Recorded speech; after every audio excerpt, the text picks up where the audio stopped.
बिस्मिल्लाहिर्रहमानिर्रहीम अस्सलाम वालेकुम। मौजूदा हुकूमत ने इमरान ख़ान की नफ़रत में मुल्क की मईशत, माशरत, तहज़ीब, अखलाकियात सब कुछ तबाह कर दिया है। आइन पामाल कर दिया, सियासत तबाह कर दी, अमन व अमान का बेड़ा गर्क करके रख दिया है। आज की ख़बरें मैं आपसे शेयर करूँगा तो आपको अंदाज़ा होगा कि किस तरह इन्होंने अपनी सारी तवज्जो, अपना सारा फोकस सिर्फ और सिर्फ इमरान खान पर रखा हुआ है और मुल्क के हालात कितने बदतर हो गए हैं, जिसका ये जिक्र भी नहीं करते, बात भी नहीं करते। ये इसी पर खुश हैं, छलांगे लगा रहे हैं, खुशियां मना रहे हैं कि देखें जी इमरान खान की जमानतें खारिज हो गई। 8 मुकदमात में 9 मई से मुतल्लिक 8 मुकदमात हैं, एक ही वाक़े पर 8 मुकदमे बने हुए हैं और उनकी जमानतें खारिज करवा ली हैं जी हुकूमत ने। बहुत खुश है इस पर, शादियां में जा रहे हैं कि जी इमरान खान की जमानतें नहीं हुई। हो भी जाती तो और केसेस में इन्होंने पकड़ लेना था। इससे पहले 2 जजेस ये फैसला दे चुके हैं ऐसे ही केसेस में कि जमानतें बनती हैं। इस्लामाबाद सुप्रीम कोर्ट में भी वो केस गया और इमरान खान की जमानत उसमें बनती थी, सेम केसेस में ही कि फलां जगह आग लगाई, ये किया वो किया, उसमें जमानतें खारिज हो गई हैं हाई कोर्ट से, लाहौर हाई कोर्ट से। एक ऐसे वक्त में जब याहिया खान साहब चीफ जस्टिस वो भी लाहौर में थे। अब आप ये नोट कीजिए कि 9 मई को तो इमरान खान नैब की तहवील में थे, गिरफ्तार थे, हिरासत में थे, तो किस तरह से ये सारा जलाओ घिराव वो करवा सकते हैं? कहा गया नहीं, प्री प्लान था, वो पहले से कह कर गए थे। और इसके लिए जो चीजें सामने आई उनमें पुलिस एहलकार हैं जो भेस बदल के तरीके इंसाफ के कारकुन बनकर बार बार आते रहे। आप हैरान होंगे और पता ही नहीं लगा लीडरशिप को या कारकुनों को बिठाकर सालों के दरमियान इमरान खान कह रहे थे कि सबने ये करना है, कोई इनकी रिकॉर्डिंग हो, कुछ हो। और फिर दिलचस्प बात ये कि ये लोग 7 को भी गए, 8 को भी गए, सब सुनते रहे और इन्होंने 9 को पुलिस अफसरान को इन्होंने बताया नहीं, पुलिस वालों ने, कि ये हो रहा है, साजिश तैयार हो रही है, ये होगा वो होगा। ना रोकने के लिए कुछ हुआ, कुछ भी नहीं किया गया। और 11 तारीख को जाकर ये फिर बयान देते हैं कि जी हाँ हमने वो खुद कुछ किया था। फिर तभी खबरें आती हैं कि सेनेटर एजाज चौधरी से जाकर पुलिस वाला कहता है कि मुझे माफ़ कर दीजिएगा, हो सके तो मैं आपके खिलाफ झूठी गवाही दे रहा हूँ, माफ़ कर दीजिएगा।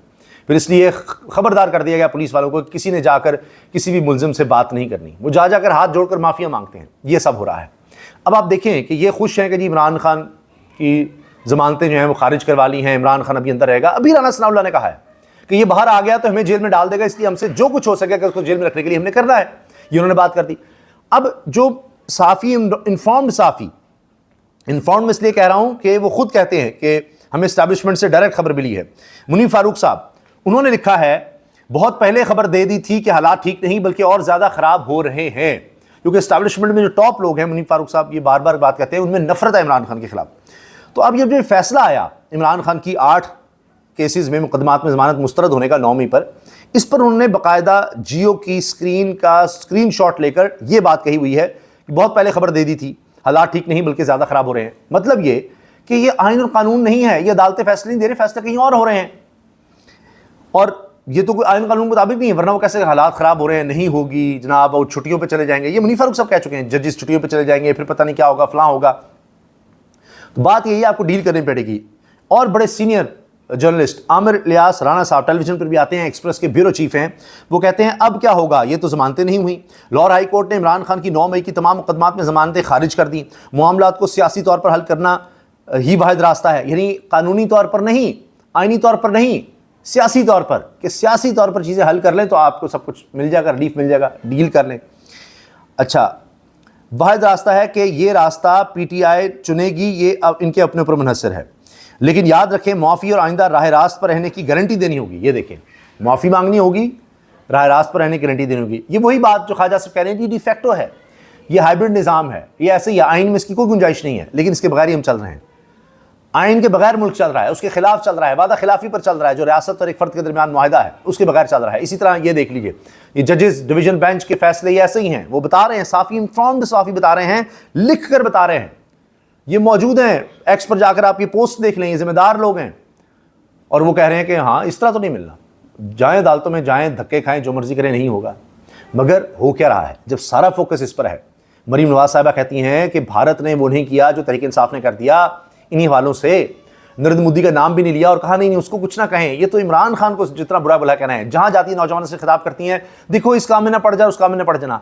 एक लफ्ज़ दहशतगर्दी के खिलाफ बोला है, दहशतगर्दों के खिलाफ, जिसकी पुष्टपनाही जनाब भारत कर रहा है, मोदी कर रहा है। हमारे 40 लोगों को, औरतों और बच्चों समेत शहीद कर दिया मिसाइल मार मार के। अब ये जो प्रॉक्सी वॉर है उसकी खबरें मैं आपको बताऊं, आपका दिल हिल जाएगा, दिल दहल जाएगा। जो खबरें आ गई हैं, इतनी खौफनाक खबरें हैं कि कहा जा रहा है कि इन इलाकों के लिहाज से ये सबसे ज़्यादा खतरनाक हमले हुए हैं हमारे जवानों पर। मेजर तक शहीद हो गए हैं, मेजर तक। अब एक तरफ 5 जवानों की एक ही जगह शहादत, तो किस तरह उनको घेर कर एम्बुश करके मारा। ये खुरासान डायरी, इफ्तिखार फिरदौस भी इससे वाबस्ता हैं। ये खबरसां एक एजेंसी है, इदारा है। इफ्तिखार फिरदौस अब ARYP प्रोग्राम भी करते हैं, बड़े इंटरनेशनल ऑर्गेनाइजेशंस में भी काम कर चुके हैं। तो ये कह रहे हैं जी खुरासान डायरी के एटलीस्ट 5 सोल्जर्स, कम से कम 5 हमारे फौजी जवान शहीद हो गए हैं और 4 जख्मी हुए हैं जब TTP के दहशतगर्दों ने हमारी फौजी जवानों की गाड़ी पर सेंट्रल कुरम डिस्ट्रिक्ट में उनको एम्बुश करके घेर कर उनको शहीद किया। और ये अब कहा जा रहा है जी अब वहाँ पर ऑपरेशन हो रहा है। इफ्तिखार फिरदौस लिखते हैं, since the conflict between Iran and Israel, we've seen a major escalation between the military and non-state actors towards the Kohat division, the sectarian fault line of the province of Khyber Pakhtunkhwa. This is the biggest of the attacks. ये इस इलाके में सबसे बड़े हमलों में से एक हुआ है और ये अकेला हमला नहीं है, और भी हमले रिपोर्ट हुए हैं। साथ ही आप देखिए, at least 2 soldiers lost their lives and another was critically injured with their vehicle was ambushing in Kamrang, south Waziristan district of Khyber Pakhtunkhwa province. लें जी, साउथ वजीरिस्तान में भी ये अटैक हो गया है और हमारे 2 जवान इसमें शहीद हो गए हैं और तीसरा जो है वो क्रिटिकली ज़ख्मी है। अल्लाह ताला उनको सेहत दे, अल्लाह ताला हमारे गाजियों की हिफाजत करे। The attack was reported carried out by affiliates of Pakistani Taliban, यहाँ भी वही हैं। फिर the fatalities in this incident rose to 3 deaths including, लें जी अब लेटेस्ट खबर क्या आई, 3 शहादतें हो गई हैं इसी वाक़े में। और ये सैयद मुईज़ अब्बास साहब जो हैं वो भी इसमें शहीद हुए हैं, मेजर थे, मेजर रैंक का बंदा भी शहीद हो गया है। अब आप सोचिए। फिर अभी हाल ही में ये बलूचिस्तान की मैं बात कर रहा हूँ, हुकूमत कहीं इसका जिक्र नहीं करेगी। बिलावल भुट्टो ने अपनी तकरीर किसके खिलाफ की? इमरान खान के खिलाफ, कि उसी को अंदर रखना है, उसी को अंदर रखना है। कहीं दहशतगर्दों के खिलाफ उन्होंने बात नहीं की। मरीम नवाज साहबा कहीं बच्चों में जाकर बात नहीं करेंगी कि दहशतगर्दी ये बड़ी गलत चीज़ है, ये नहीं, ये भारत करवा रहा है, इसके पीछे वो है। ना ना ना ना, इमरान खान, इमरान खान, इमरान खान। इस नफ़रत ने, इमरान खान नफ़रत ने इनका तो बेड़ा गर्क किया ही है, इनकी सियासत का। इन्होंने मुल्क का भी बेड़ा गर्क कर दिया है। बदतरीन 3 साल इकॉनमी के, 3 साल, ये 78 साल की तारीख के। आप सोचिए क्यों उस तरफ फोकस नहीं है? फोकस है जो जेल में शख्स बैठा है। इनका इतना दिमाग उस तरफ हो गया हुआ है नफ़रत पर, इतना नफ़रत में, बुग़्ज़ में, कि अभी इसराइल और ईरान के वाक़े पर ये कह रहे हैं कि इमरान खान ट्वीट क्यों नहीं कर रहा। इनका मेन फोकस ये है। स्ट्रैटेजी क्या बनानी है, क्या करना है जी? वो डोनाल्ड ट्रंप को आप अवार्ड दे दें, नोबेल के लिए नामजद कर दें, लेकिन सारा फोकस ये जी वो ट्वीट क्यों नहीं कर रहा। सारी बहस टेलीविजन पर इनको भेजकर यही करवाई जा रही है। और यहाँ दहशतगर्दी का आप देखिए क्या है हाल। Armed man block the national highway near Dasht Mastung, Balochistan province. Levies station was set on fire. Levies का पूरा स्टेशन ही उड़ा दिया, उसको आग लगा दी। They kept checking vehicles and torched a container of goods. एक अशिया के जो कंटेनर था, ट्रक, उसको आग लगा दी। उसके विजुअल्स भी हैं, वीडियोस भी हैं, और ये धंधनाते फिर रहे हैं सड़कों पर। The arm combatants escaped after the security official arrived. जब वो सिक्योरिटी वाले आए तब ये यहाँ से भाग गए।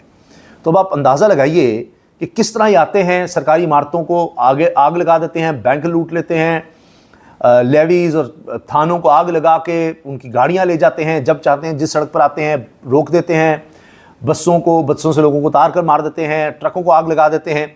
और हुकूमत क्या कह रही है कि जी इमरान खान बाहर नहीं आना चाहिए, उसकी ज़मानतें खारिज होनी चाहिए। सारा मसला जो है वो इमरान खान है, और उसके ज़रिए ये हाल हो गए हैं। अब तो नदीम अफजल चंद साहब पीपल्स पार्टी के सीनियर रहनुमा चीख रहे हैं, कहते हैं हमारे पास जंग जीतने के लिए असलहा तो बहुत होगा, लेकिन जंग कौमें लड़ती हैं। अब हमें लोगों के दिलो दिमाग भी जीतने होंगे, हकीकत मानना होगी, फैसला साज़ों और अवाम के बीच बहुत ज़्यादा फासले हैं। ये नदीम अफजल चंद ने नदीम मलिक साहब के प्रोग्राम में ये बातें की हैं। आप जंगी लिहाज से, आप साजो सामान के लिहाज से तो आप माशाल्लाह ठीक जा रहे हैं, लेकिन एक जंग है जो आपने लोगों के दिल और दिमाग भी जीतने हैं। जंगें कौमों के एतमाद से लड़ी जाती हैं, और कौमों के एतमाद के लिए आप कौमों के साथ, हमें कौम को अपने मुखलस होना चाहिए, और अशराफिया को, हमारे हुक्मरानों को अवाम के साथ मुखलस होना चाहिए। अवाम और हुक्मरानों के दरमियान डिसकनेक्शन है, अवाम और हुक्मरानों के दरमियान डिसकनेक्शन है, मुखलिस नहीं है लोग। इस वक्त इस डिसकनेक्शन को ख़त्म करना चाहिए। कैसे करें? डायलॉग करें अवाम के साथ, पॉलिटिकल जमातें आपस में डायलॉग करें, पॉलिटिकल लीडर्स आपस में डायलॉग करें, सोसाइटी के साथ डायलॉग करें, लोगों को विक्टिमाइज ना करें, लोगों के साथ नरम रखें, जासूस पैदा ना होने दें, विक्टिमाइज ना करें, लोगों पर जुल्म ना करें। ये तो नदीम अफजल चंद साहब कह रहे हैं, बस ये कहते ही हैं, कुछ करवाते नहीं हैं, और कहेंगे जी वो आ जाएं, बस जिस पर जुल्म हो रहा है वो आप जुल्म तो बंद करें, लोगों के घरों पर छापे मारने सारे पुलिस को उनके खिलाफ लगाया हुआ है। ये तो छोड़ें, आज तो अलीमा साहिबा उनकी आवाज़ भराई अपने भाई के लिए जब उन्होंने कहा इन्होंने इमरान खान को माइनस कर दिया है, बजट कैसे पास कर दिया, नहीं होना चाहिए था उसके बगैर बजट पास, या आखिर तक ले जाते। तो ये कुछ लोगों को खुश करने के लिए कि जी नहीं बजट पास ना करते, इमरजेंसी लग जाती, ये हो जाता वो हो जाता, ये सब कुछ चल रहा है। और ये खबर ज़रूर एक आई है खुशाइंद साथ, 26 नवंबर एहतजाज, अदालत ने पुलिस को पीटीआई रहनुमाओं की गिरफ्तारी से रोक दिया है। ये साथ एक खबर चल रही है। बाकी मैंने आपको बताया कि सारा फोकस इमरान खान पर चल रहा है, जिसकी वजह से ये अमन व अमान की सूरत हाल बहुत बिगड़ रही है। हुकूमत को अंदाज़ा नहीं है, वो समझते हैं कि उनके पास इतनी सिक्योरिटी है कि वो महफूज हैं। जिस तरह आपने देखा कि अब ये खबरें आ रही हैं कि जो बेवा होगी उसको शायद 10 साल तक सिर्फ अपने मरहूम खामंद की जो पेंशन है वो मिल सकेगी, उसके बाद नहीं। यानी बूढ़ी हो गई है, वो भूखी मर जाए, कुछ भी हो जाए उसके साथ, ये लोग ताहयात मरात ले लें, एक दफ़ा उहदे पर आ जाएं, ताहयात। और जो गरीब आदमी है वो अगर दुनिया से चला गया है तो उसकी बेवा वो भूखी मर जाए। इसी तरह से इनको यह है कि हमारी सिक्योरिटी है ना, हमारे पास सिक्योरिटी है, हमने अपने आप को महफूज बनाया हुआ है, अपनी तनख्वाहें भी बढ़ा ली हैं, सारा कुछ है, हम महल्लात में रहते हैं। अवाम का क्या है? हमारे महल्लात को कौन छीन सकता है? हमारी सिक्योरिटी कौन वापस ले सकता है? ये इमरान खान है, वो ना आ जाए, इसलिए उसको कुछ करना है, उसके खिलाफ जाना है। दहशतगर्दों का क्या है? वो तो दहशतगर्दी में आम लोगों को शहीद कर रहे हैं ना, और हमारे फौजी जवानों को कर रहे हैं।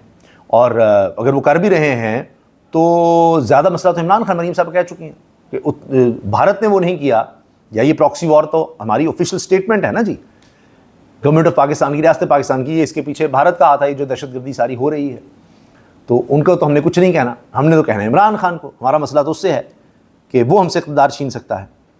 तो अली बिन गंडापुर ने तो कहा था हम सारे MPA सुबह अडयाला जेल आ रहे हैं, क्या हम जैसे 10-10 घंटे यहाँ धूप में खड़े होते हैं तो वो नहीं खड़े हो सकते? अलीमा साहबा 70 साल ज़्यादा नहीं उम्र है, बूढ़ी खातून है, वो कह रही हैं हम अपने भाई के लिए खड़े हो रहे हैं, तो इतनी गर्मी में लोग आ रहे हैं। फिर कहा था कि जी आएंगे, सब लोग आएंगे। हमने कहा अडयाला जेल के बाहर ही आ जाओ, इमरान खान से हमें मिलने नहीं दे रहे, लेकिन नहीं आए। इमरान खान से उनकी बहनों को मिलने नहीं दिया जा रहा, शदीद गर्मी में उनको रखा हुआ है। यहाँ लोग बैठ कर इमरान खान के बुग़्ज़ और नफ़रत में कहते हैं जी उसको AC लगा हुआ है, बुनियादी चीज़ नहीं पता। मियाँ नवाज़ शरीफ साहब के लिए AC भी लगे हुए थे, मुलाकातों में दर्जनों लोग होते थे। ये शहजाद इकबाल साहब टेलीविज़न पर जियो में कह चुके हैं, जो लोग उनसे मिलने जाते थे, शहजाद इकबाल कहते हैं मैंने खुद जाकर इंटरव्यू किया हुआ है नवाज़ शरीफ का, मरीम नवाज़ साहब उनसे मिला हूँ। जब मैं गफीर होता था मुलाकातियों का लाइन होती बार बार, अब इतने लोग आके मुलाकातें करें, हर सहूलत थी, घर से खाना आता था। ये क्या कंपेयर करेंगे? एक शख्स को शुगर माफिया कहा जाता था, इसे काबीना में शामिल किया गया। दूसरे को कब्जा माफिया कहते थे, वो भी काबीना तक जा पहुंचा। तीसरे को ड्रग माफिया का खिताब मिला था, वो भी काबीना में शामिल है। यही वजह है कि वफाकी काबीना अपनी साख कायम करने में नाकाम रही, क्योंकि इसमें ऐसे अफराद को शामिल किया गया। जरताज गुल ने फ्लोर ऑफ द हाउस की बात की है। अब शुगर माफिया कहते थे जहांगीर तरीन को, वो भी हुकूमत के साथ। कब्जा माफिया अलीम खान साहब को कहते थे, वो भी उनके साथ। फिर ड्रग माफिया कहते थे ओन चौधरी को, वो भी उनके साथ। तो सबको उन्होंने शामिल कर लिया हुआ है। लेकिन आज भी इमरान खान को आप छोड़कर जाएं और कोई उसके खिलाफ इस तरह की बयानात दे दें तो हुकूमत आपको सारा गाँव पर बिठाएगी। ये है, अंदाज़ा लगाइए आप। और उस इमरान खान के लिए कोई माफ़ी नहीं है, कुछ नहीं है। बाकी जनाब कहेंगे कि जी दहशतगर्द हथियार डाल दें तो हाँ जी उनसे बात हो सकती है, सब कुछ हो सकता है। इमरान खान को ना तो फैमिली से मुलाकात करने की इजाज़त है, ना डॉक्टरों से, और ना ही इनके बच्चों से बात करवाई जा रही है। अलीमा खान ने ये गुफ्तगू की है, और ये अब उनकी तरफ से ये सब चीज़ें सामने आ रही हैं और वो दुखी नज़र आ रही हैं कि ये सब क्या है। इमरान खान से मुझे मुलाकात नहीं करने दी गई, सरकार का जबर है, मुझे रोक दिया गया है। बैरिस्टर सलमान अकरम राजा, यानी वकील को भी मिलने नहीं दिया जा रहा। ये जनाब हालात हैं, ये सूरत हाल है। और अब हुकूमत अभी भी अगर आप देख लें तो उनके बयानात सुन लीजिएगा और देखिएगा कितनी प्रेस कॉन्फ्रेंसेस, कितने टॉक शोज़, कितनी गुफ्तगू दहशतगर्दों के ख़िलाफ़ आपको नज़र आती है जो हमारे जवानों को शहीद कर रहे हैं, और कितनी इमरान खान के ख़िलाफ़ नज़र आती है। ये आप ज़रा नोट कीजिएगा, इससे आपको पता लगेगा कि इनकी तवज्जो किस तरफ है। तो ये इस तरह की हुकूमत आप मुझे बताइए कैसे चलेगी, किस तरह चलेगी? कब्ज़ा है, जब तक आप रख लें, और आवाम की सपोर्ट नहीं होगी तो वो एक निज़ाम, बस आप जबर से ज़बरदस्ती आप उसको चला तो रहे होते हैं, लेकिन कभी भी वो सूदमंद साबित हो ही नहीं सकता, इनके लिए भी नहीं। क्योंकि जब भी देखा गया है जो हाइब्रिड निज़ाम कहें या जो भी इस तरह का निज़ाम आता है, वो फिर पार्टियां ख़त्म सी हो जाती हैं। इजाज़त दीजिए, अल्लाह हाफ़िज़।